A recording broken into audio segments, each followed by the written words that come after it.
Okay, good morning, good afternoon, or good evening, depending on when you're looking at this video. This is going to be our Friday math lesson for today. Okay, on this slide, we're going to practice our cube strategy, and we're also going to use or talk about why place value is important in problem solving. So we'll go ahead and read the question. It says, Brandy earned $651. She purchased a new softball glove for $25. How much money does Brandy have left? So the first thing in the cube strategy is the C for the, and that stands for circle the numbers. So we'll go ahead and try a different device here. Something not quite as big. We're going to circle the numbers right there. So I circled the $651, which is the money she earned, and the $25, which is the money that she spent. The next thing is to underline the question. So I know the question is that sentence in front of the question mark. So I just go ahead and follow that line all the way back until I find a period or a capital letter. I have a capital letter for Brandy because that's a proper noun, but I go all the way back till I find that period. I know everything in front of it's going to be the question. That's what you really need to focus on. How much money does Brandy have left? The next thing it says the B in the cubes, and that's to box in some important information. And I can go ahead and box in have left. I also box in purchased, because I know when I purchase something it costs. I have to spend money to get it. So typically that means I'm going to have to subtract from whatever I started with. So the next part is to evaluate. So that's what we did. We talked about it. We looked at the number amounts. She earned some money, then she purchased something for $25, and how much does she have left? And we decided, okay, well, that's going to be a subtraction problem. 651 minus 25. And over here on the left is an example of why place value is important. And on this problem right here, and this is a typical thing that I see third graders do, is they don't line up a place value when they're doing computations.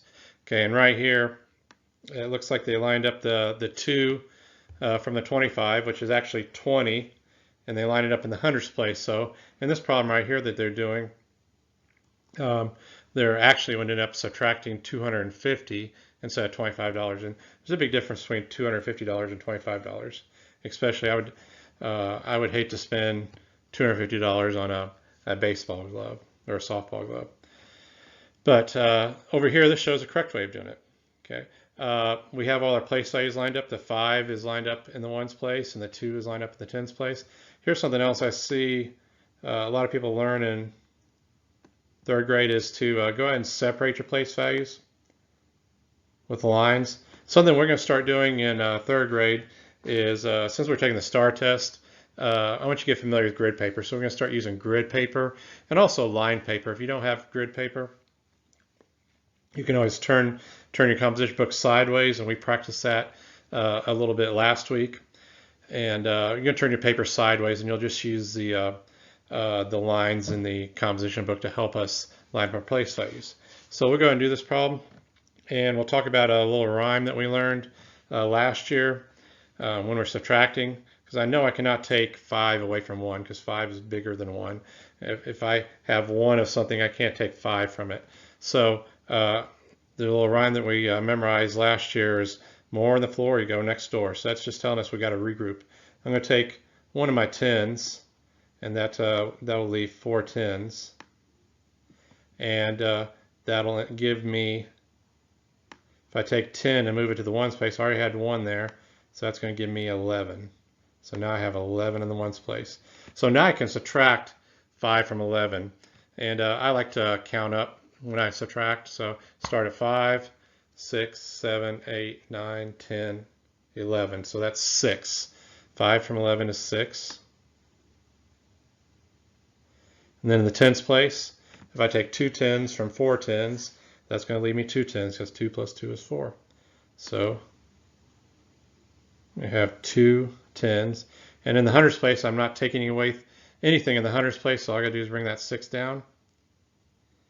So that means that she has $626 left after she buys the glove. So I'm going to put my $sign there, because it's always good to put labels there to make sure where we answer the question, because it's asking how much money she has left there.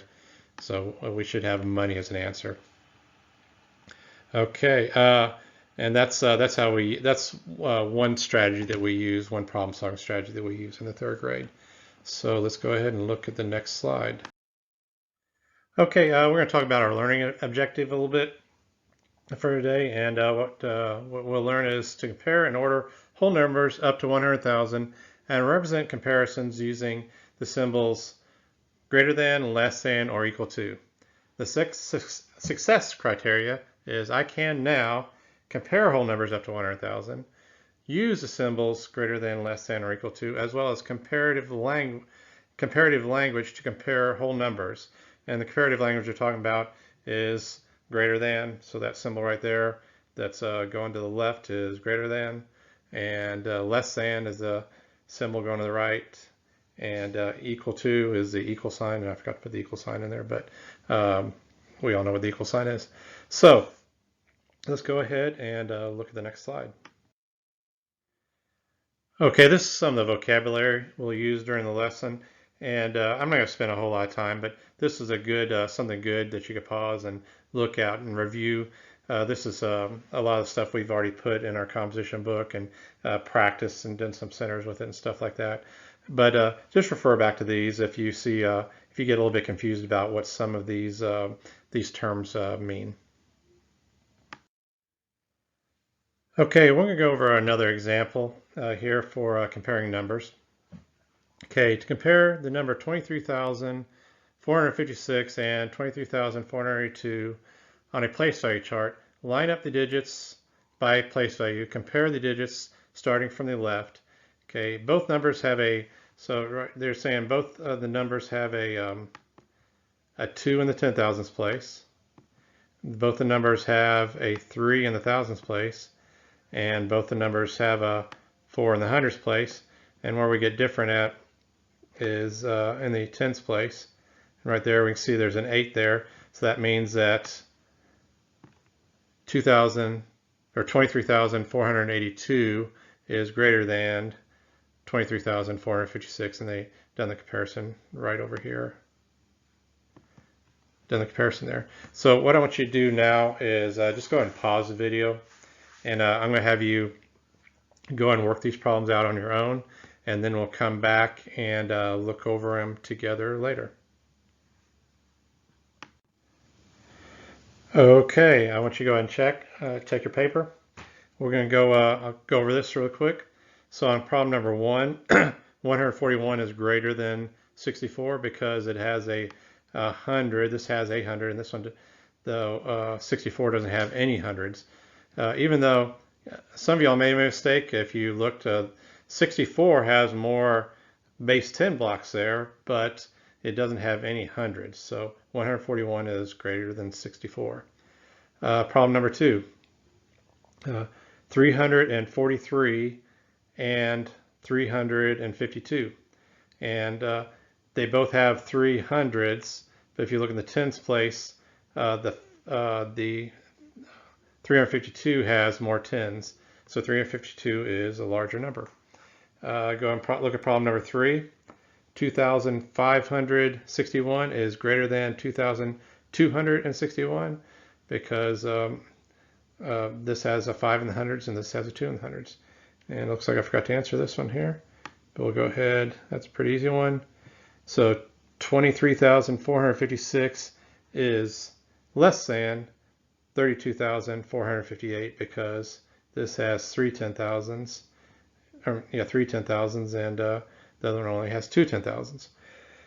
Problem number 5 says, Kara says, since 4 is greater than 1, the number 496 is greater than the number 1,230. Do you agree? Why or why not?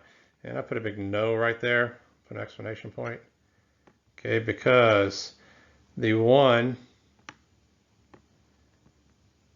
is actually greater than the 4 because the 1 represents 1,000 and the 4 only represents 400. Considerable difference there.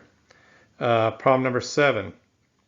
93 is less than 120 because there's 9 tens here, and actually there's 12 tens right here.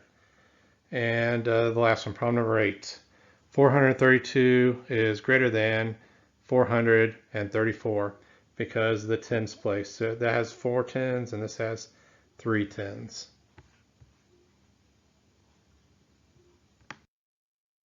Okay, we're just coming back to the learning objective again, and we did compare whole numbers using the greater than, less than, or equal symbol, and we talked about some of the language of how you say the symbols, or how you can use words to compare the numbers, and that's what we did in that.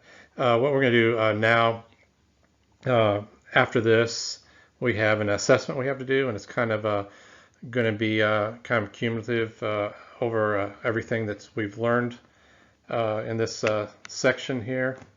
And so what I want you to do is take your time, do your best. It is going to be a graded assignment. We'll go in the grade book, so take your time and do your very best. And good luck to you.